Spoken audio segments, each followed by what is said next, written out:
Diplomacy is about power, leverage, knowing when to stand firm. What we just saw, that wasn't diplomacy.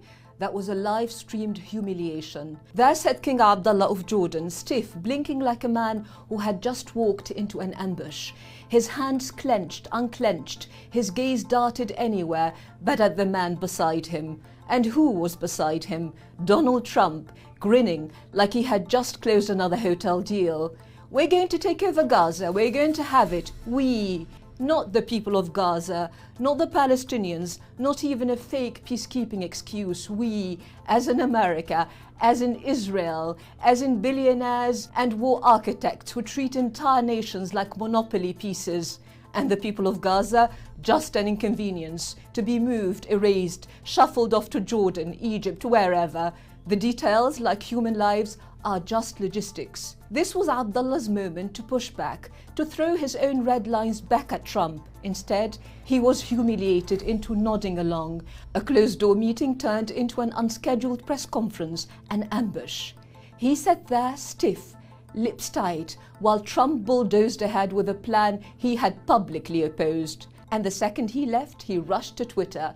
In both Arabic and English, he made it clear Jordan rejects the ethnic cleansing of Gaza. That was what he had told Trump privately. So why didn't he just say it publicly? Why sit there stiff and silent as Trump bulldozed ahead? His position is the right one, morally, politically, legally, and yet, in that moment, under the bright lights, he bowed to the spectacle. After his tweets, his foreign minister, red-faced, was sent out to hammer the message home on every major news channel. Then came the joint statement with Egypt, forcefully rejecting Trump's plan. Because this is what Trump does. He humiliates his own allies. He doesn't just impose his will, he makes them bow to it. Forces them into photo ops where they have no choice but to nod and squirm. And Jordan wasn't the only one. Saudi Arabia got the same treatment. Sitting next to Netanyahu, Trump lied, claimed Saudi Arabia was ready to normalize relations without the Palestinian state it had always demanded.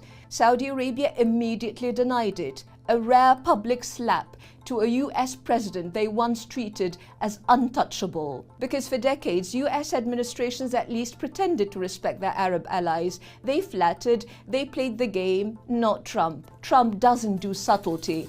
There's no handshake diplomacy, no balancing act, just brute force and public mockery. And when asked if he'd cut off aid to any country that refused to comply, he didn't even hesitate. Yes. Just like that. And how much are we talking about? 1.69 billion to Jordan and 1.5 billion to Egypt. Sounds like a lot until you realize Trump is pressuring Saudi Arabia for 1 trillion. Suddenly, the aid he's dangling over Jordan and Egypt looks like pocket money. For decades, these leaders played the game, made sure their survival depended on Washington's favor. Trump's arrogance, his blind obedience to Israel's most extreme factions, is forcing even his allies to say no. Because he's not just pushing policies that hurt them, he is threatening to set the region on fire. Trump keeps repeating, Israel is too small, it needs to be enlarged. That is not just a threat to what's left of Palestine, that is a threat to the entire region. Because Trump's far-right Israeli allies don't just want more land, they want it all. They talk about expansion from the Nile to the Euphrates. And Netanyahu? He doesn't even hide it anymore. When asked about a Palestinian state, he mockingly suggested, Saudi Arabia has a lot of land. That is the future Trump and his far-right Israeli allies are shaping, a Middle East ruled by expansionist extremism. A region where borders are erased, nations are torn apart, and millions are forced into exile while their land is stolen, bulldozed, claimed. And if Arab leaders give in, they won't survive it. Because what Trump is demanding isn't just obedience, he is demanding self-destruction.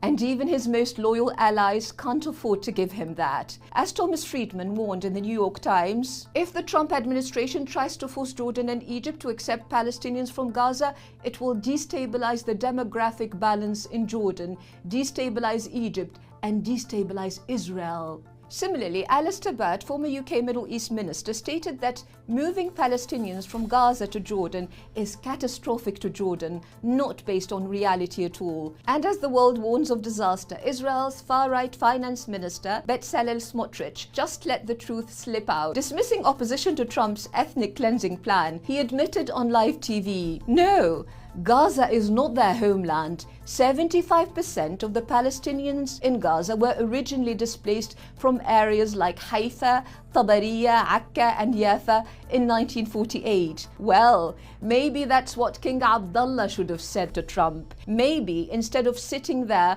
while Trump pressed him to help cleanse Gaza, he should have turned to him and said, maybe you should let them go home. Let them return to Haifa, to Akka, to Yafa, to Tabariya, back to the cities and villages they were driven from. Smotrich himself admits it. Gazans are refugees from 1948. It isn't about relocation. It's about the ethnic cleansing of a nation. This isn't about finding them a new home. This is about keeping them from going back to the one they had already. For decades, Arab regimes have survived by silencing dissent, by crushing revolts, by bribing their people into submission. But there is no price that can be paid, no force that can be summoned to suppress the explosion that would come from a second Nakba. That is the line that cannot be crossed. But if any of them sign away Palestine, if they think they can absorb its exiled millions and move on, they are deluding themselves. Their people will never accept it. No police state, no foreign alliance can shield them from the reckoning that will follow. They will pay the price with their thrones, with the very foundations of their rule. And when that moment comes, neither Trump, nor Netanyahu, nor any force on earth will save them. And that is why they're now finally saying no to Trump.